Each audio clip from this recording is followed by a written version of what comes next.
Jonas capítulo 1. Veio a palavra do Senhor a Jonas, o filho de Amitai, dizendo: Dispõe-te, vai à grande cidade de Nínive e clama contra ela, porque a sua malícia subiu até mim. Jonas se dispôs, mas para fugir da presença do Senhor, e foi para Tarsis. Tendo descido a Jope, achou um navio que ia para Tarsis, pagou, pois, a sua passagem, e embarcou nele para ir com eles para Tarsis, para longe da presença do Senhor. Mas o Senhor lançou sobre o mar um forte vento, e fez-se no mar uma grande tempestade, e o navio estava a ponto de se despedaçar. Então os marinheiros, cheios de medo, clamavam cada um ao seu Deus, lançavam ao mar a carga que estava no navio, e para o aliviarem do peso dela, Jonas, porém, havia descido ao porão e se deitado, e dormia profundamente. Chegou-se a ele o mestre do navio e lhe disse: Que passa contigo? Agarrado no sono, levanta-te e invoca o teu Deus. Talvez assim o seu Deus se lembre de nós, para que não pereçamos. Pobre capitão, né? Deus estava se lembrando não somente deles, mas Deus estava se lembrando de muitos e muitos pecadores. Irmãos, hoje eu queria falar sobre esse homem desgostoso aqui, que nós vamos apresentar nesta noite, o Jonas, o profeta Jonas, que para mim é o profeta triste, é o profeta desobediente, é um profeta desgostoso, é um profeta que ele não tem alegria para servir o Senhor. Deus tem uma tarefa para ele, Deus tem um trabalho para ele, e o que ele faz? Ele não quer fazer.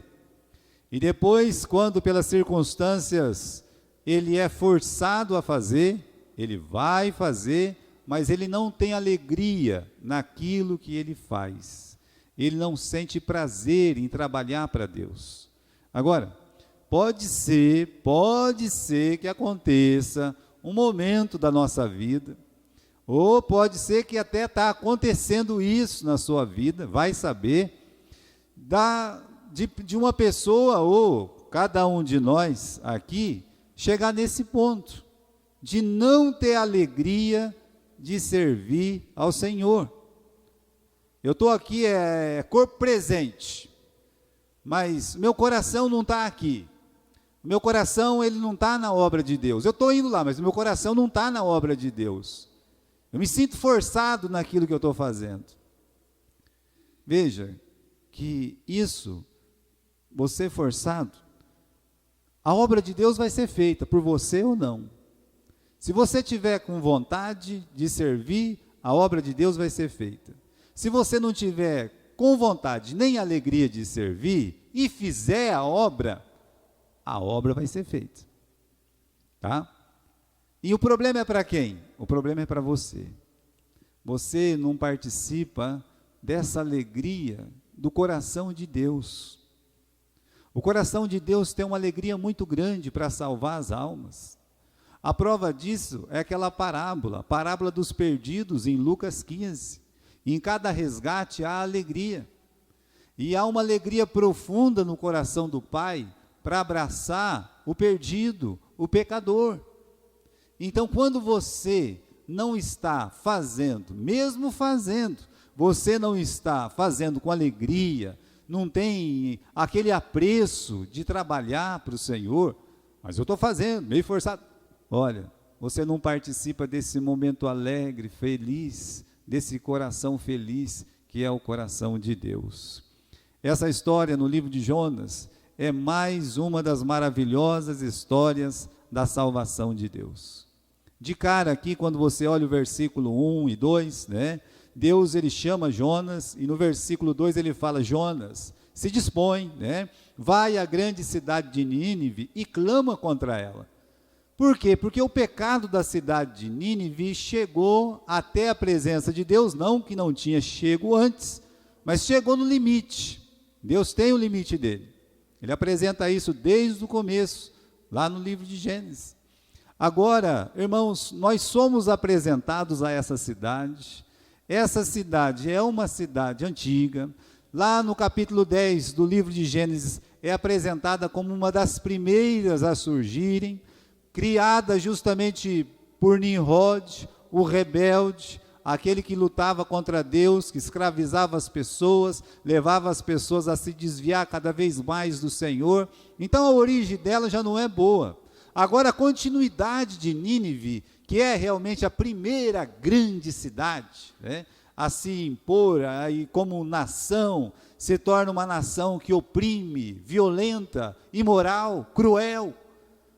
Você lendo o livro de Naum, quando você entra lá no capítulo 3, já vai o profeta dizendo: ai da cidade ensanguentada, cheia de mentira, cheia de engano, cheia de violência. Então o Espírito Santo apresenta a cidade de Nínive como uma cidade maligna, má mesmo em todos os sentidos. E quando você resolve estudar a história dos assírios, que povo cruel, que povo ruim, que coração é aquele que matava de formas tão maldosas, como eles tinham prazer em matar. Se precisasse desfolar, eles desfolavam. Se precisava a pessoa em vida arrancar a orelha dela, arrancar nariz, vazar os olhos, eles vazavam. Eles gostavam de amontoar crânios lá, cabeças, na praça da cidade, como se fosse flor, fazer jardim de cabeça. Então era uma cidade cruel, era uma cidade a ser temida, era uma cidade para ser odiada pelos homens, agora principalmente por Deus. Então, irmãos, esta grande cidade estava na mira de Deus, mas tem um problema. O que é? É que existe o que nós chamamos, e está lá na palavra de Deus, falamos disso a semana passada, na vida do Eliseu, é a misericórdia de Deus, a compaixão e a misericórdia do Senhor. Deus, ele não tem prazer na destruição do ímpio. Deus não tem prazer em sair destruindo, tacando fogo nas cidades. Não, Deus não tem prazer nisso, pelo contrário, irmãos. A vontade de Deus é a salvação, e mesmo Nínive sendo tão pecadora, e com aquela aparência de irremediável, olha, não tem remédio para ela, não, calma, né? Deus, na sua misericórdia, ele quer salvar, ele não quer destruir, e é por isso que tem o tal do Jonas, tem o profeta Jonas, aqui ele é peça fundamental no projeto de salvação de Deus. Você que prega a palavra, você que ensina a palavra, você não pode esquecer disso. Esquecer o que, pastor? Aquela frase que Paulo usa: como ouvirão se não há quem pregue? Então o pregador, você que anuncia a palavra de Deus, você é uma peça fundamental no projeto de salvação de Deus. E Jonas era. O que Deus queria de Jonas, irmãos? Está aqui no versículo 2, olha, você se dispõe, você vai lá, você clame, né? Então a primeira coisa, Deus queria que Jonas clamasse. Essa palavra clamar é gritar, mas não é gritar de raiva, não é aquele grito de desespero, não, cheio de ódio. Meus irmãos, quando Pedro pregou para 3.000 pessoas, quando você tem o apóstolo Paulo pregando para uma cidade como Antioquia da Pisídia, ou lá nas montanhas de Atenas, você não pode imaginar outra coisa senão um homem clamando, um homem gritando. Então, olha, o que Deus espera de Jonas? Que você clame, que você grite. Grite o quê? O que a gente tem que pensar nessa palavra clamor, meus irmãos? Olha, o que Paulo clamava. O que João Batista clamava. João Batista é a voz que clamava no deserto. Pois bem, Jonas deveria ser aquela voz que clamasse naquela grande metrópole. E que o João Batista clamou? Bem, o João Batista clamou: arrependei-vos, porque é chegado o reino dos céus. Ele olhava para os pecadores e denunciava o pecado. Ele olhava para os pecadores e dizia: olha, o machado está à raiz das árvores, essas árvores más, elas vão ser cortadas. Ou seja, você condena o pecado, você proclama o juízo iminente de Deus, quer dizer, é certo que Deus vai julgar esse mundo. Paulo também fazia isso, mas não se esquecendo de uma parte importante da mensagem e do sermão, a misericórdia de Deus, clamando assim: olha, ainda dá tempo, arrependei-vos, porque é chegado o reino dos céus. Então, a palavra é: arrependei-vos. E aqui nós temos um profeta que vai pregar sem esse amor, sem essa paixão. Então, meus irmãos, Deus queria que Jonas tivesse prazer no chamado, prazer em ser o escolhido para clamar, para pregar aquele evangelho para os ninivitas, poder dizer como Isaías: eis-me aqui, me usa. Não foi o tema nosso do ano passado? O Jonas deveria dizer isso: eis-me aqui, estou aqui, Senhor. Onde o Senhor quer que eu vá? Vá para Nínive. Eu vou, Senhor, né? Eu vou, eu estou aqui. Deus queria que Jonas falasse o que ele sabia de Deus. No capítulo 4, nós somos orientados, nós somos levados a saber o que tinha dentro da cabeça do Jonas, quando Deus falou com ele. Quando Deus pediu para ele ir, a primeira coisa que passou na cabeça do Jonas, e ele fala isso no capítulo 4, no versículo 2, ele diz: eu bem sabia, quando o Senhor me chamou lá na terra, que o Senhor é um Deus compassivo, misericordioso. Ele fala da misericórdia, ele fala da compaixão de Deus. Era isso que Deus queria de Jonas. Jonas, eu não estou pedindo uma coisa que você não pode fazer, pelo contrário, eu estou pedindo uma coisa que você sabe, que é fácil de fazer, porque está na tua cabeça. É só você soltar isso aí. Diga para aquele povo que eles estão em pecado, diga para aquele povo que eles estão condenados, mas diga para aquele povo que eu os amo, eu não quero destruir, eu quero salvar. Era isso que Deus queria de Jonas. Agora o Jonas, no versículo 3, ele não quer obedecer. Por que não quer? Olha o versículo 3, ele se dispôs, mas para fugir da presença do Senhor. Que pena. Chamado para obedecer, ele se torna um desobediente. E ele acreditava que Deus estava errado. Ele não está desobedecendo por um acaso. Existe um motivo no seu coração. Um dos motivos é esse. É que ele acreditava que Deus estava errado. Deus não pode amar esse tipo de pecador. Deus não pode amar uma cidade tão violenta. Deus não pode amar quem só odeia. Mas não é assim que funciona com Deus. Deus amava. Deus nos amou sendo nós ainda pecadores. E a mesma coisa aconteceu com os ninivitas. Na classificação mental do Jonas, Deus não deveria amar aquela gente. Então, como ele não concordava com Deus, como ele achava que Deus estava errado, veja só, Deus está errado de fazer isso, então eu não vou participar desse projeto de Deus. Eu não vou, porque Deus está errado, não é possível amar um povo tão ruim desse. E a palavra é clara aqui. A palavra no versículo 3 diz que ele saiu para longe da presença do Senhor. Talvez naquele tempo, em lugares conhecidos, era o lugar mais distante que havia de Israel. Esse lugar chamado Tarsis, longe. Olha, 3.000 quilômetros de distância. Ele navegaria 3.000 quilômetros de distância, só para fugir da presença de Deus, só para não fazer a vontade de Deus, para desobedecer ao Senhor. Agora, irmãos, talvez eu não saio 3.000 quilômetros de distância, mas eu ajo como tal, eu ajo como Jonas, muitas vezes, quando eu sei o que eu tenho que fazer e eu não faço. Em vez de eu fazer a vontade de Deus, eu vou para longe. Eu não concordo com algumas coisas que estão sendo postas, né? Então eu não vou fazer nada, eu não vou participar de nada, porque eu não concordo do jeito que as coisas estão sendo colocadas. Mas elas estão sendo colocadas segundo a Bíblia? Segundo a Bíblia, mas eu não concordo muito com essas coisas aí. Olha só, Há diferença na atitude de Jonas? Não tem nenhuma diferença. Olha, irmãos, às vezes preferimos fugir do que dizer, eis-me aqui. Eu fico pensando em Noé. Se Noé resolvesse ter a mesma atitude de Jonas.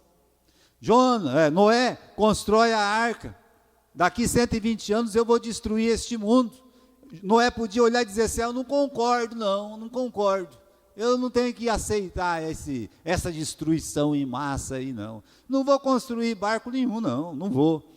Olha, se ele não tivesse feito isso, Deus poderia destruí-lo junto com todos, mas todos, e recriar esse mundo, porque Ele é Deus. Ele pode fazer isso. Mas Noé achou graça diante dos olhos do Senhor. Noé andava com Deus. E quando ele foi chamado a uma responsabilidade, ele obedeceu.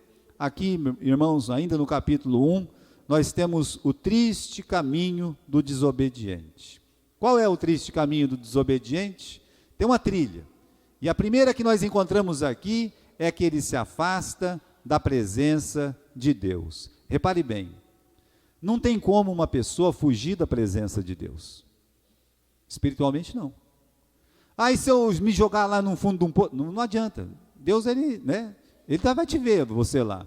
E se eu pegar e me inscrever na NASA e subir lá em cima, lá, ser um astronauta, não vai adiantar nada. Deus está lá também.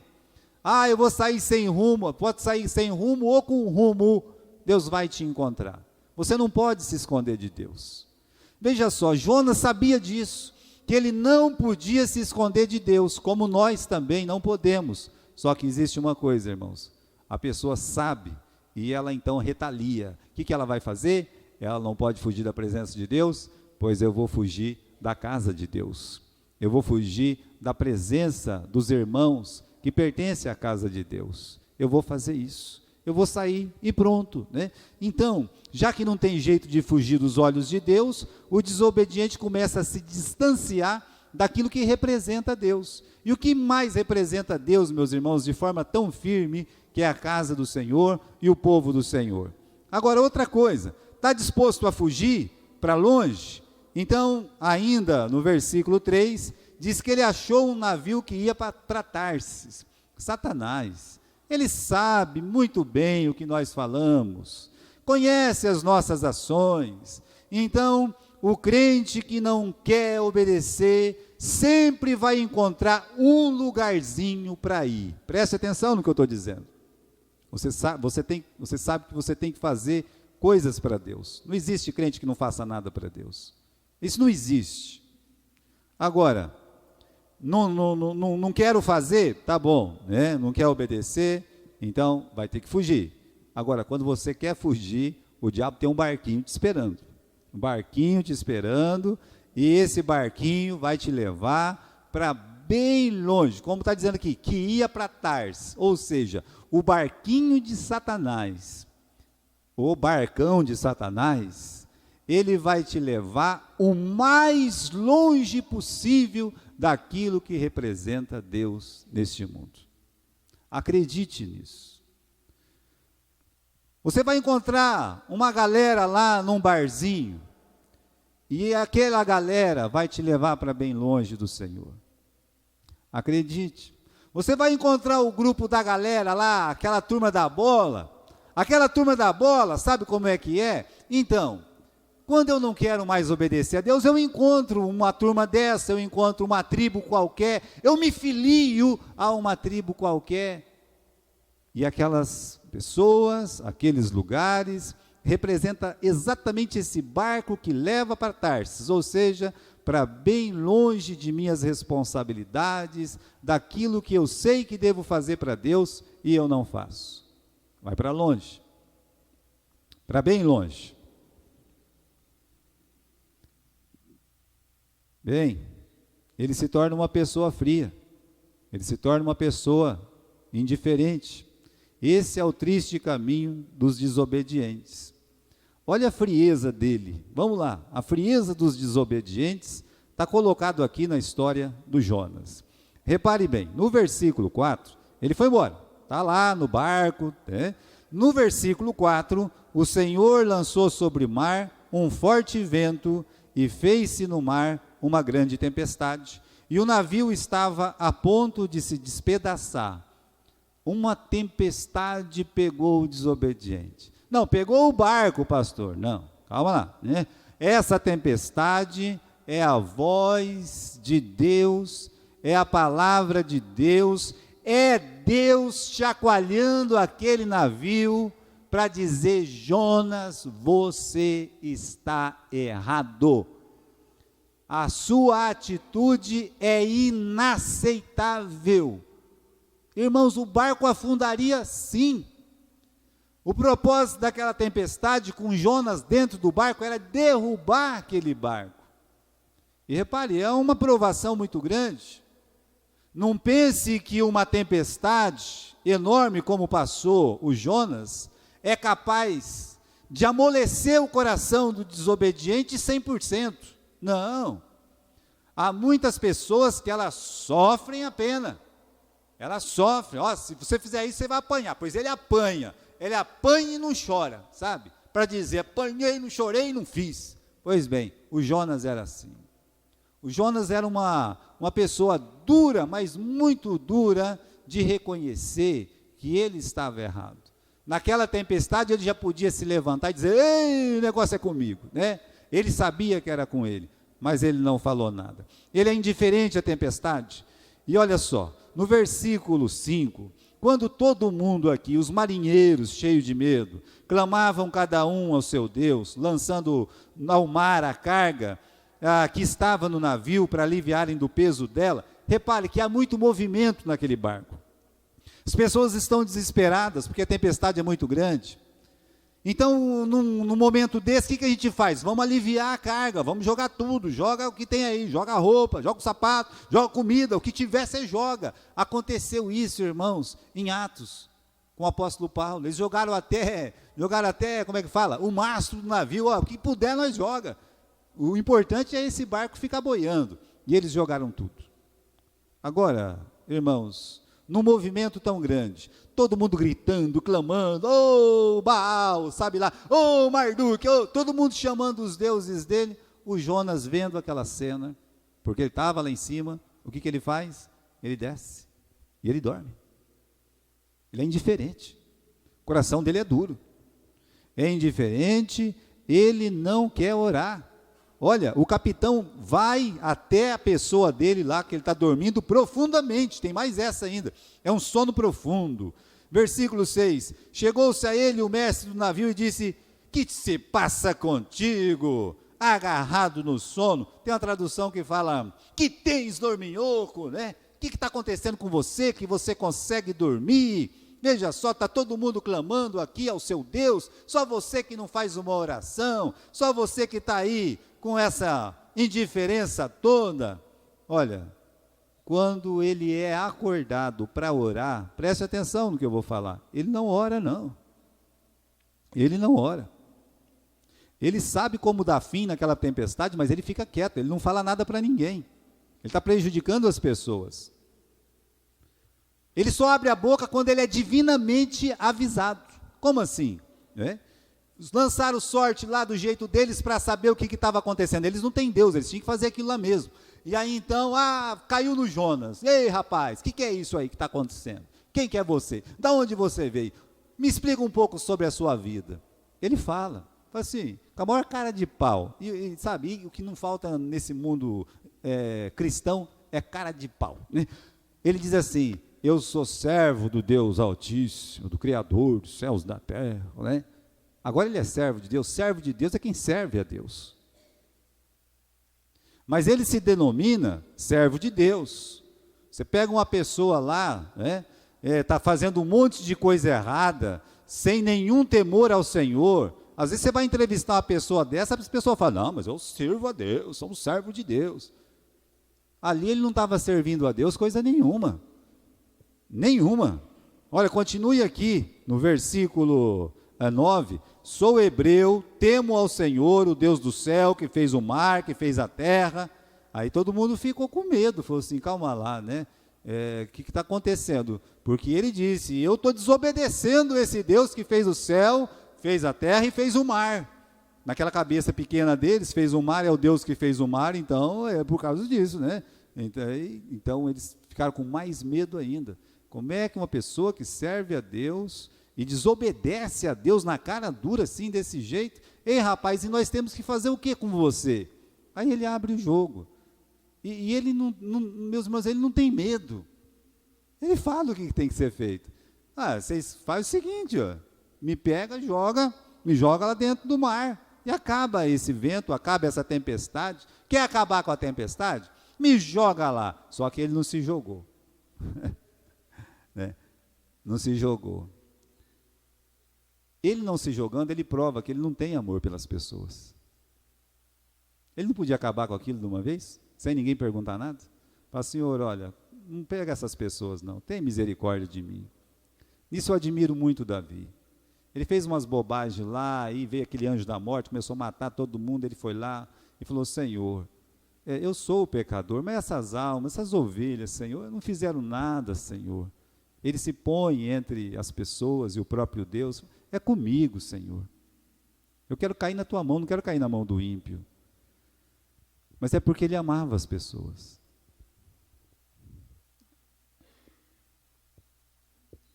O que faz uma pessoa ser tão fria é falta de amor pelas almas.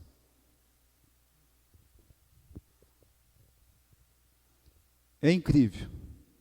Mesmo sem querer obedecer. Isso é só coisa da Bíblia mesmo, da palavra de Deus. Mesmo sem querer obedecer, quando se entrega à vontade de Deus, o Jonas consegue ajudar, né? Mesmo sem querer. Olha, você vê, eles oraram desesperadamente, clamaram. Naquele tempo eles tinham mania de clamar, se cortar, se jogar no chão, virar piroleta. Era o jeito deles, né? E não adiantou nada, a ventania continuou, a tempestade só piorava. Eles se esforçaram, vamos jogar as coisas para o mar, vamos aliviar o navio. Gente, rema, gente, que o negócio está... Ou seja, eles estão se esforçando, eles estão desesperados, nem o esforço, nem a oração deles podia salvá-los. A única coisa que salvou esses homens foi quando eles deram crédito à palavra de Deus. Porque Jonas falou a palavra de Deus. Jonas disse, eu sou um desobediente, eu tenho uma tarefa para fazer e não fiz. E aqui eu sou o culpado, então se vocês quiserem, me joguem. E eles jogaram. E quando eles jogaram Jonas, a palavra de Deus diz aqui que cessou, né? Versículo 14, clamaram ao Senhor e disseram, Senhor, rogamos-te que não pereçamos por causa da vida deste homem, e não faça cair sobre nós este sangue, quanto a nós inocentes. Porque tu, Senhor, fizeste como te aprouve, e levantaram a Jonas, lançaram ao mar, e cessou o mar da sua fúria.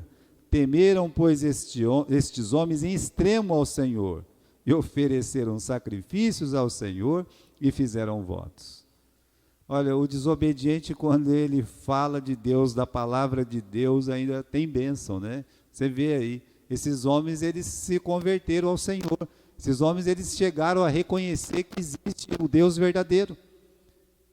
Mesmo tomando essa atitude drástica, né? Tiveram que obedecer. Então, irmãos, ele só disse quem era e o que tinha que ser feito, pois eles fizeram conforme a palavra. E fazendo conforme a palavra, há bênçãos aí. Agora, tem uma coisa que eu queria dizer, é esse alerta aqui para a igreja, tá? A igreja tem que estar com a orelha em pé. Como Jonas, nós podemos estar dormindo no porão, de propósito, sabendo que tem um monte de gente indo para o inferno, sabendo que pessoas precisam de salvação. Ah, mas eu não estou no navio e não desço no porão, mas se esconde no quarto, se deita na sala e não faz nada. Sem vontade de obedecer a Deus e ser usado. Sem vontade mesmo, essa é a palavra. Sem nenhuma vontade. Jonas não tinha vontade de servir ao Senhor ali. Fugindo da presença do Senhor. Entrando em outros barcos. Qualquer barco, assim, funciona. Qualquer um. Que não seja o que vá para Nínive, né? A estrada que vai para Nínive eu não quero. Indiferente com as almas condenadas. insensível com aqueles que desesperadamente eles estão lutando, do jeito errado, mas eles estão lutando, né? Para salvar as suas vidas. Nós sabemos que eles estão lutando de um jeito errado. Às vezes você vê uma pessoa tão religiosa sem Jesus, fazendo tanta coisa, mas não cumprindo a palavra de Deus.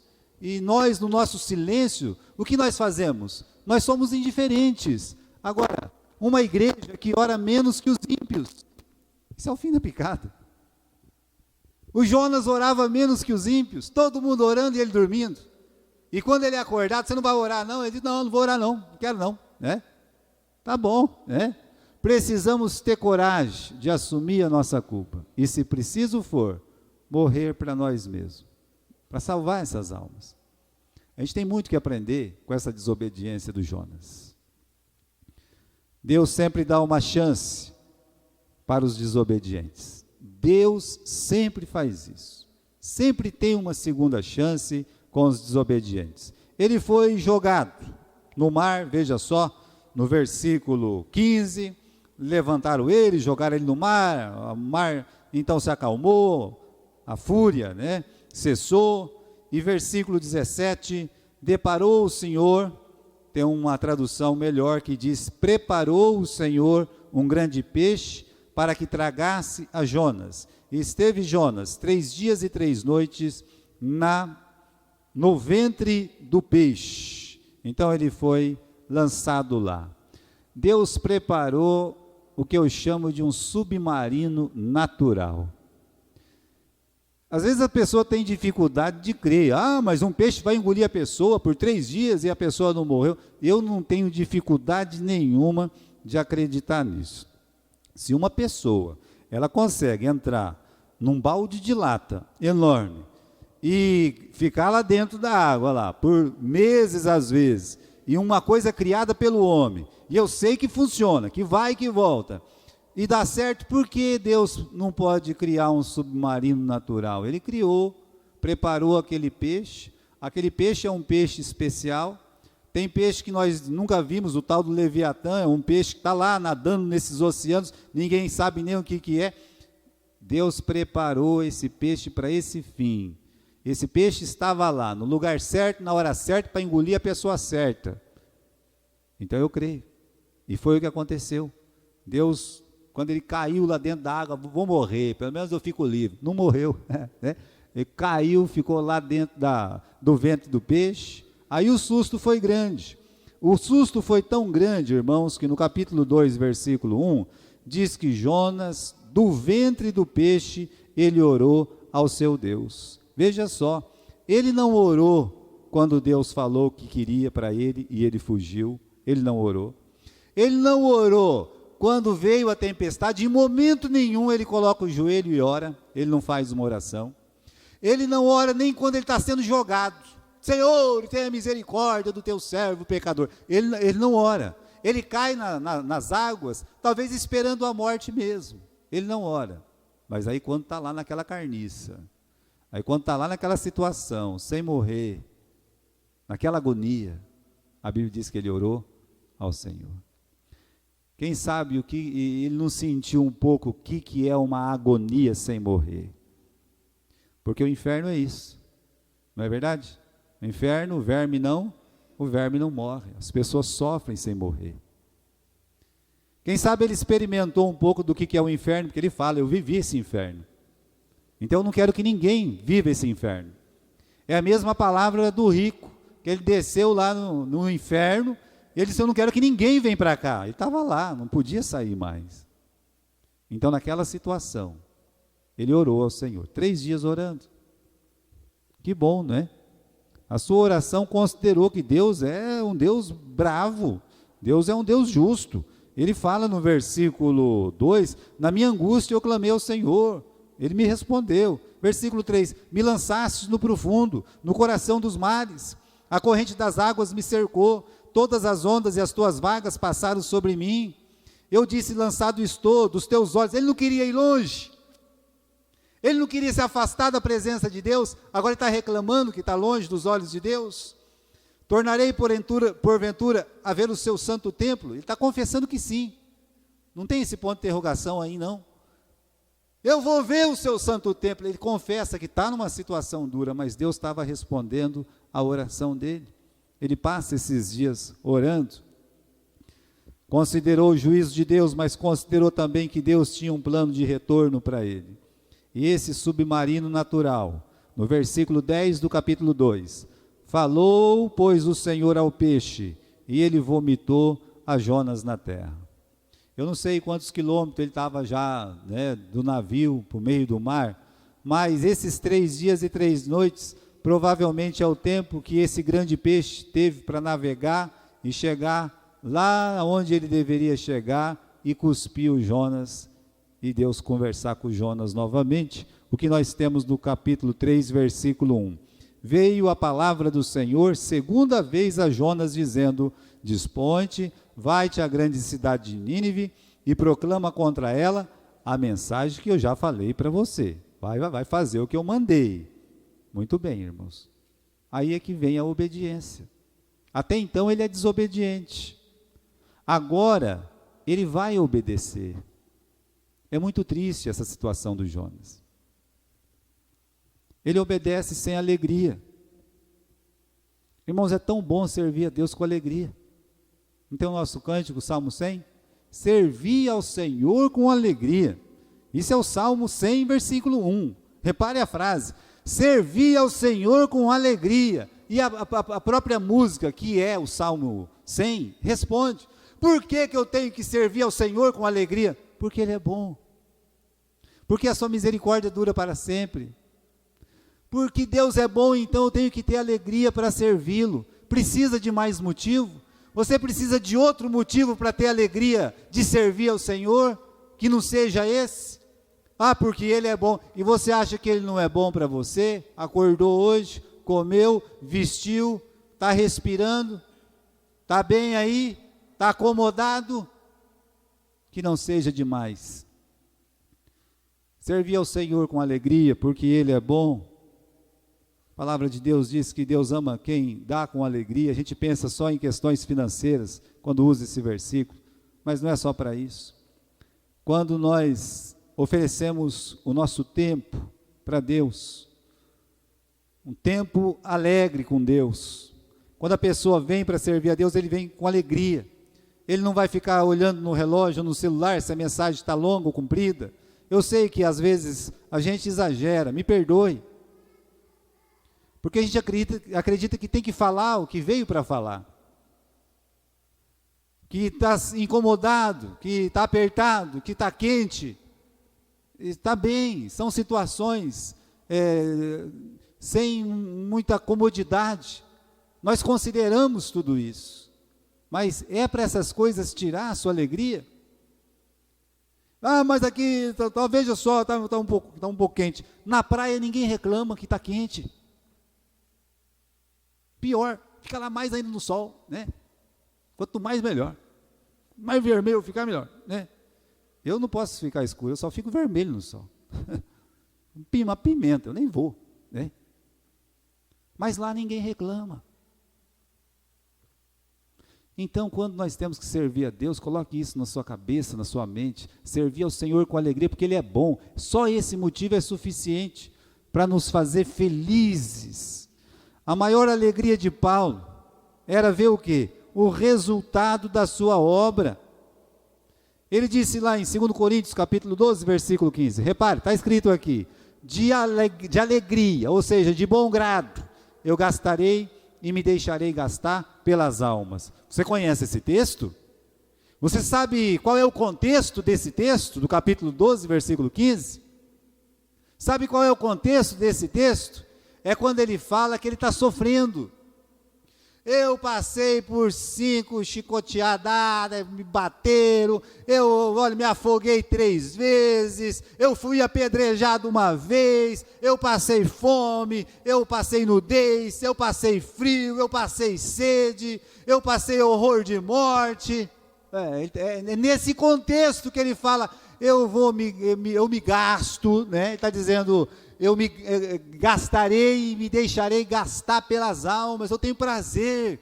Ele tinha prazer de estar naquele sofrimento, mas o prazer dele era servir a Deus. Ele tinha alegria de servir a Deus. É uma vergonha para nós. Vergonha para mim, pastor. Não é o caso do Jonas. Ele obedece, ele não tem alegria para obedecer a Deus. Como é que ele vai pregar para milhares de pessoas sem alegria? Eu uso o exemplo dos israelitas por causa do maná. O maná é um presente de Deus, mas também é uma ordem de Deus. Tem que comer o maná, ou você come ou você morre. Ou você come o maná ou você morre de fome. Então eu como o maná. Olha, quer ver uma pessoa comer de tudo? É se passar fome. Passar fome. Aí o negócio aperta. Não vai comer, então deixa ele sem comer. Quando ele tiver com fome, ele vai comer. Tá bom? Então, os israelitas chegaram no ponto de comendo maná. Quer dizer, o que é que eu sou obrigado a comer, eu como. Só que eu não gosto. Esse pão é vil. É o que eles disseram para Deus. Esse pão é vil, sem valor. E causava fastio. Ele não aguenta mais. Eu tenho até nojo desse maná. Tenho nojo, repugnância, aversão, tristeza. Jonas está na mesma situação. Eu vou pregar para Nínive, mas eu vou com nojo. Eu vou com tristeza. Eu vou desgostoso, por isso que Jonas o desgostoso. Eu vou, mas eu vou triste, eu não vou contente. Eu vou desgostoso, porque eu não concordo. E ele foi desgostoso mesmo. Meus irmãos, sem alegria, como um homem vai trabalhar para Deus? Sem alegria, como é que o Jonas trabalhou para Deus? Repare só, ele foi pregar a mensagem no capítulo 3, levantou no versículo 3, foi a Nínive segundo a palavra do Senhor. Ora, Nínive era uma cidade muito importante diante de Deus, e de 3 dias para percorrê-la. Começou Jonas a percorrer a cidade, caminho de um dia, e pregava e dizia, ainda 40 dias, e Nínive será subvertida. Foi a mensagem mais rápida que eu já vi nas escrituras aqui, talvez de um pregador. Que pregador tem só 7 palavras para pregar para os pecadores? E ele só tem 7 palavras para pregar aos pecadores? Ele diz, ainda 40 dias e Jonas vai ser subvertida. Ainda 40 dias e Jonas, ainda, não chegou, no mau sentido, ainda, né? Quer dizer, por que não vai logo? Mas essa era a mensagem que Deus tinha dito para ele. Se Deus colocou 40 dias, irmãos, é porque Deus é misericordioso, é porque Ele espera o arrependimento. Era preciso 3 dias para atravessar a cidade, mas a palavra de Deus diz que ele foi a caminho de um dia. Não é uma pena isso? Podendo pregar 3 dias, ele pregou 1 dia. Ele podia ir fazer aquela cidade 10, 12, 13 vezes. Ele podia pregar 13 vezes a mesma mensagem, que seja pouca, mas indo e voltando, esperando o arrependimento. A mensagem dele foi rápida, foi econômica. Tão rápida quanto nós muitas vezes agimos com as coisas de Deus. Se é uma coisa que nos dá prazer, a gente não quer que acabe.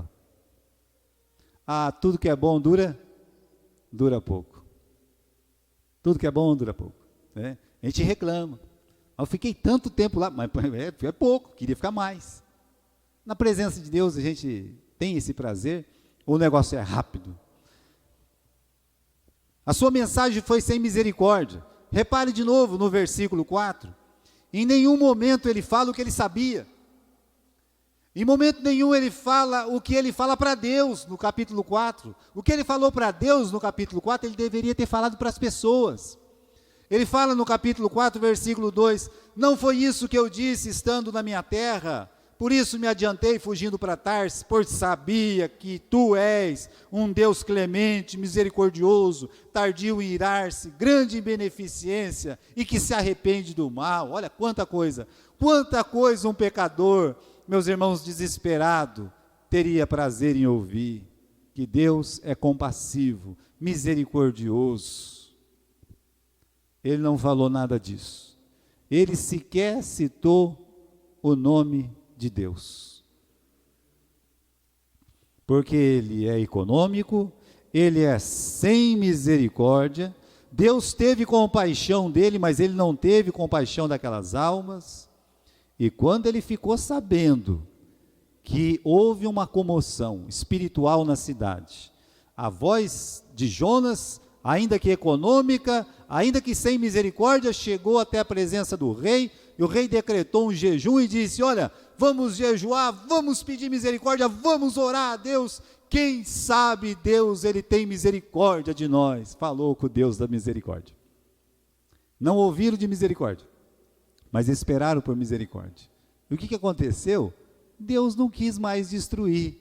Mas Deus não ia destruir? É claro que Deus ia destruir. Até depois Deus destruiu Nínive, porque eles não se arrependeram mais, não essa geração, mas a outra geração, e nós sabemos disso, né?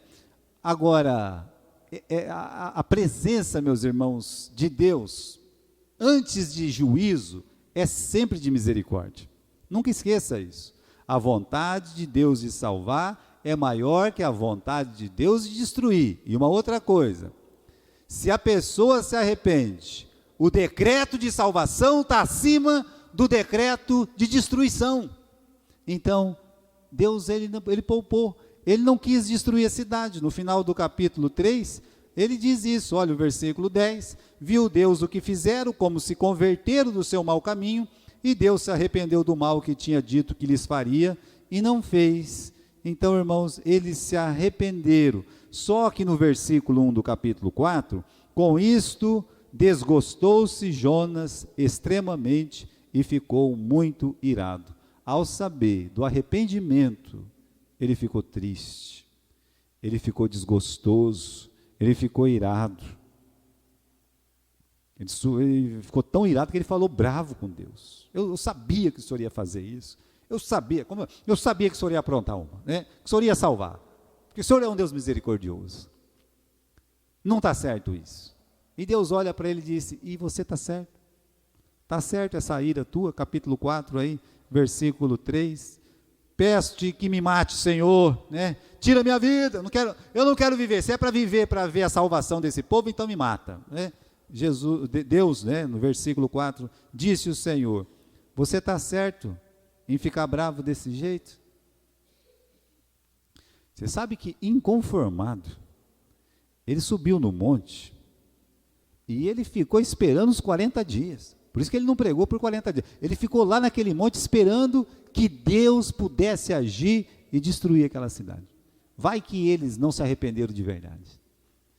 Esperando a desgraça acontecer, esperando o mal acontecer. E ficou lá, ficou de vigília lá. Nesse intervalo, Deus fez nasceu uma plantinha, fez uma sombra, que estava um sol medonho lá, e ele então ficou todo refrescado naquela sombra.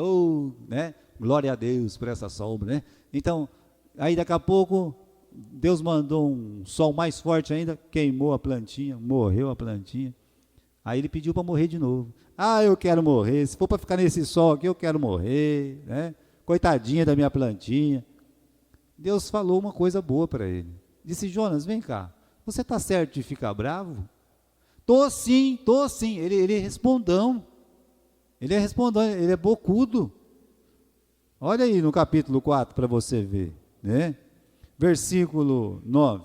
Deus perguntou para Jonas: tá certo você ficar bravo por causa dessa planta? Ele respondeu: tá sim. Olha que bicho bocudo, né? E você acha que não tem gente bocuda? Tem. Eu vi um jovem uma vez fazer uma coisa errada, no meio da rua, batizado, eu mesmo batizei, né? Eu cheguei e falei assim: ei, rapaz, o que você está fazendo aí? O senhor não tem nada a ver com a minha vida. Falou um monte de coisa para mim. Tá bom, Vocês acham que não tem gente bocuda nesse mundo? Está enganado. Ele disse: é razoável sim, até a morte, ele fala. Por essa planta eu morro, né? Só não morria pelas almas.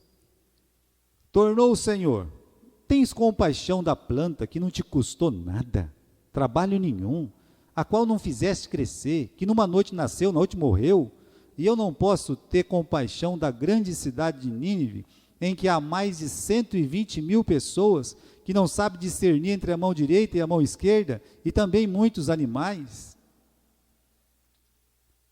Você tem dó das suas coisas, que são nada, e Deus não pode ter dó das almas que estão morrendo, indo para o inferno? É como se Deus estivesse dizendo: você não consegue mesmo amar o que eu amo, Jonas? O que Deus ama? Esse púlpito? Uma flor? O extintor? O piano? Fiquei 5 meses numa igreja que tinha um piano muito lindo. E uma criança trombou com aquele piano. Bateu aqui. Sangrou a beça. Mas uma das pessoas me impressionou, é claro, a igreja não participava disso não, tá? Mas aquela pessoa mostrou que ela participava. Ela foi ver se arranhou o piano. Vocês estão me ouvindo? Com uma criança pequena chorando, quase furou o olho. Todo mundo desesperado com a criança, teve ela. Ai, meu piano. É assim. Você é obrigado, como pastor, a assistir uma cena dessa. E as almas? Que almas, né? Irmãos, olha, qual que é o problema de obedecer sem alegria? Nós estamos terminando. Isso não vai afetar, olha, você obedecer, ir lá, fazer o que Deus mandou, sem alegria, não vai afetar o plano de Deus. Você foi lá, ele foi, o Jonas foi, ele pregou, as pessoas se converteram, tá? Deus queria usar o Jonas, Deus usou o Jonas, ele foi usado pelo Senhor, mesmo sem vontade. Quando ele fez a vontade de Deus, teve bênção ou não teve bênção? Tem bênção. Ó, mesmo sem vontade, quando você faz a vontade de Deus, tem bênção. Que coisa, né? E uma outra coisa, o pior é para você mesmo, se você faz sem vontade. A obra de Deus vai ser feita com você ou sem você? Não é isso lá que o tio da Esther falou para ela? Você ajudar, tudo bem. Se você não ajudar, Deus levanta outra pessoa, filha. Né? Agora, o pior é para nós. Paulo diz em 1 Coríntios, capítulo 9, e versículo 17. Agora eu quero que você abra comigo lá. Vamos? Em 1 Coríntios, capítulo 9, e versículo 17.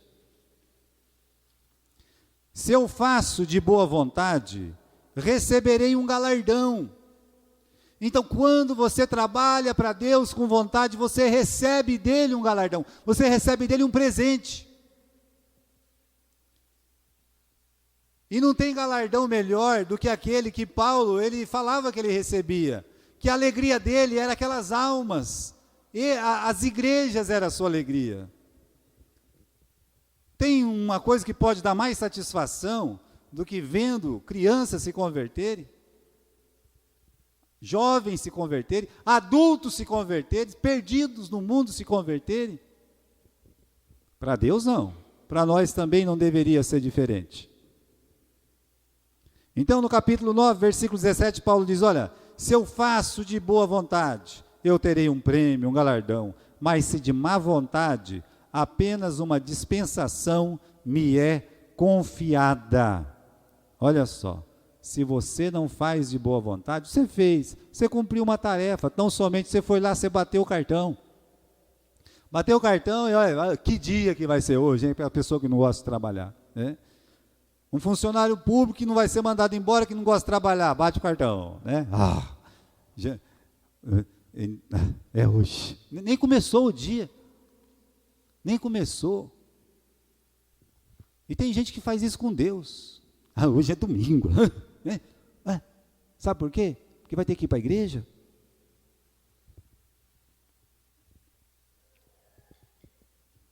A pessoa, você vai numa competição, ele faz essa alusão aqui, capítulo 9, versículo 25, né?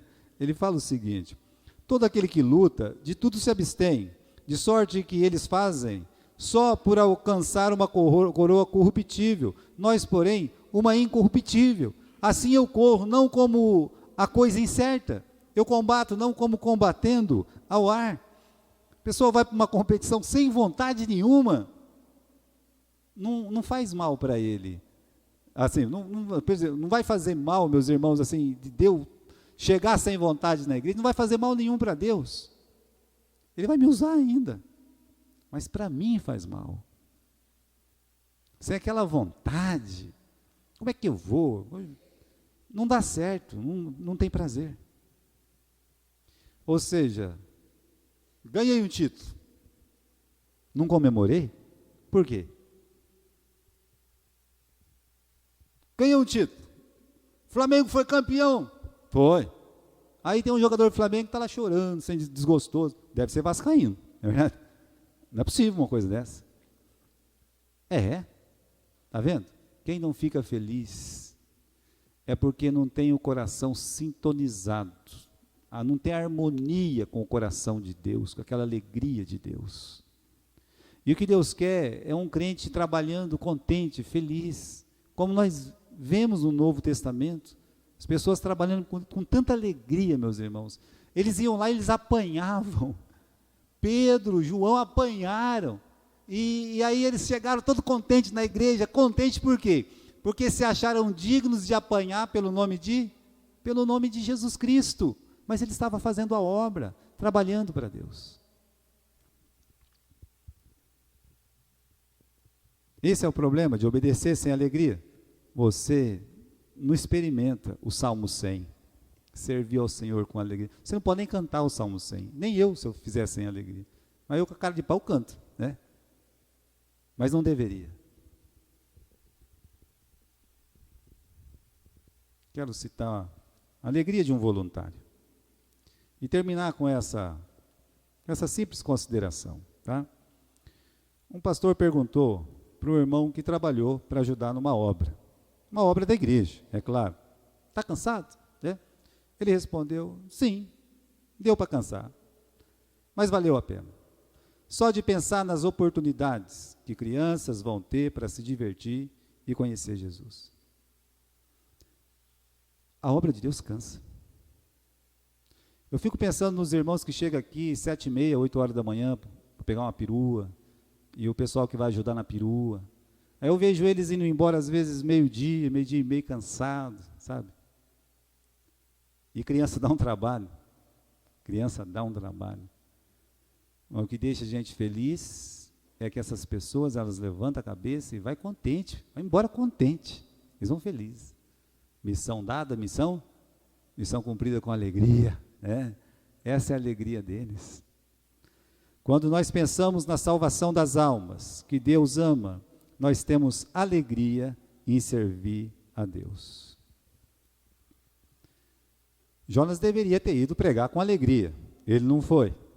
E por isso, ele não experimentou essa alegria que Deus experimentou. Não tem a história do filho pródigo? O filho pródigo não volta para casa? E quando ele volta para casa, o que está acontecendo na casa? Uma grande festa, festa mesmo, festa de arromba, festa de ter música lá dentro, festa de todo mundo, oh, que beleza, por quê? Porque o filho pródigo voltou, não é pródigo mais, não, agora ele é filho mesmo, firme, né? E todo mundo contente, ele de roupinha nova, chinelinho novo, tudo bonitinho, né? Aí o irmão mais velho, lá fora, conversou com o empregado, o que está acontecendo lá dentro? Você não está sabendo? Teu irmão, meu irmão, aquele desperdiçador, o teu irmão. Teu irmão, ele voltou, teu pai está numa alegria, olha, teu irmão voltou, ele é outra pessoa. Imagine o coração do seu pai, teu pai está tão feliz, né? E ele tão triste lá. Aí o pai chegou, pai, eu servi tanto o senhor aqui nessa casa, olha como eu tenho trabalhado aqui nessa casa, o senhor nunca matou um cabritinho para mim, pai, agora o senhor matou um boi cevado para esse irmão que desperdiçou tudo. Pode uma coisa dessa? Pode isso, Arnaldo? Aquela tristeza, triste, porque a obra de Deus foi feita. Irmãos, se você tem um sentimento desse, Ora para Deus, taca o joelho no chão, joga meia dúzia de milho lá para acertar, para você ficar mais pressionado. E diga, Senhor, tenha misericórdia de mim, Senhor. Eu não quero ser como Jonas. Eu não quero ter tristeza. Eu quero ter alegria de servir ao Senhor. Amém?